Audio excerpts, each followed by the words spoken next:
आज आपण बघणार आहोत महाभारत संपल्यानंतर अर्जुनाच्या रथाचे काय झाले। महाभारतातील कर्ण अर्जुन युद्ध हे जवळजवळ त्या युद्धाची सांगताच होती। कर्ण पर्वात अर्जुनाच्या रथाबद्दल सविस्तर माहिती आपल्याला मिळते। आपण ह्या युद्धाची पूर्वपीठिका थोडक्यात माहिती करून घेऊ, म्हणजे आपल्याला अर्जुनाच्या दिव्य रथाची पूर्ण माहिती होईल। भीम व अर्जुन कौरव पक्षीय वीरांशी लढत होते। अर्जुनाचे कर्णाबरोबर द्वैरथ युद्ध होणार होते।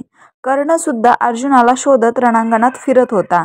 इतक्यात कर्णाचा सारथी शल्य याला अर्जुनाचा रथ दिसला। त्या रथावरील ध्वजेवर असणाऱ्या हनुमानावरूनच शल्याने अर्जुनाचा रथ लांबूनच ओळखला। यश ध्वजाग्रे पार्थस्य प्रेक्षमान समंतता दृश्यन्ते वानरो भीमो वीराणा भयवर्धन हे कर्ण पर्वातील आहे। अर्जुनाच्या रथाबद्दल माहिती सांगताना शल्य कर्णाला म्हणतो की कुंतीकुमार अर्जुनाच्या ध्वजेच्या अग्रभागी एक भयंकर वानर दिसून येतोय।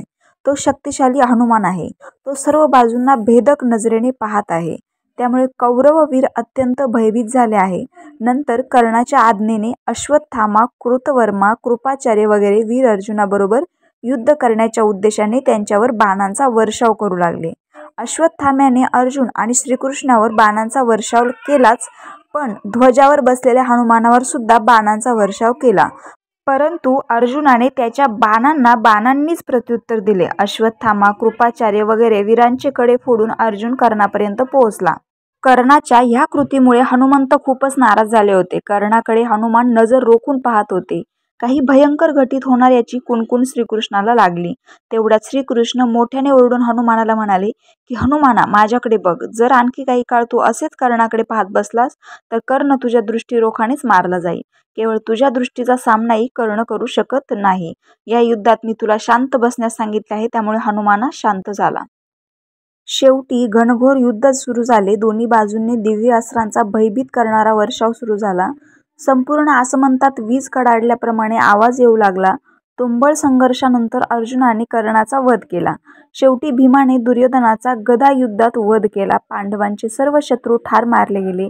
त्यानंतर विजयाने आनंदित झालेले पांडव पक्षीय योद्धे आपापले शंख वाजवू लागले व सर्वजण कौरवांच्या शिबिरात पोहोचले। श्रीकृष्णांनी अर्जुनाला रथ दुर्योधनाच्या शिबिराकडे नेला। त्यांनी अर्जुनाला सांगितले की प्रथम तू तुझे धनुष्य व बाण घेऊन खाली उतर। तू उतरल्यानंतर मी रथातून उतरेन। असे करण्यातच तुझे कल्याण आहे। अर्जुन श्रीकृष्णाच्या सांगण्यानुसार प्रथम रथातून खाली उतरला। नंतर घोड्यांच्या हातात घेतलेला लगाम सोडून श्रीकृष्णही खाली उतरले। श्रीकृष्ण खाली उतरताच अर्जुनाच्या रथाच्या ध्वजेवर असणारे हनुमान अंतर्धान पावले।